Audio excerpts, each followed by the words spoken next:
Financial distress in Australia, an escalating crisis and the role of private debt collection. The financial landscape in Australia has taken a grim turn, with over half of its citizens grappling with some form of financial stress.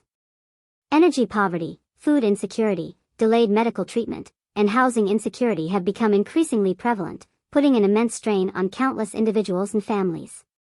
Amidst this escalating crisis, one sector has emerged as a beneficiary of Australians' financial woes: the private debt collection industry.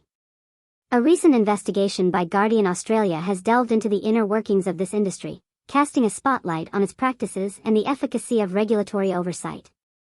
The findings have been deeply unsettling. Panthera Finance, Australia's largest privately owned debt collection company, has brazenly defied a 5-year blacklisting by the Victorian regulator, continuing to purchase debts despite warnings that doing so would constitute a criminal offence. Shockingly, no action has been taken by the regulator to date. Former debt collectors with years of experience in the industry have shared disturbing accounts of unethical and predatory tactics employed by some companies. One former collector recounted issuing a threat to seize the home of a rape victim whose husband had recently passed away. In another instance, an agent was dispatched to a child's school as a last-ditch effort to locate a debtor. Community legal services have reported a surge in complaints against debt collectors who resort to false and misleading threats about a person's credit rating to coerce payment. They have also employed underhanded tactics to extend the usual 6-year time limit on debt collection.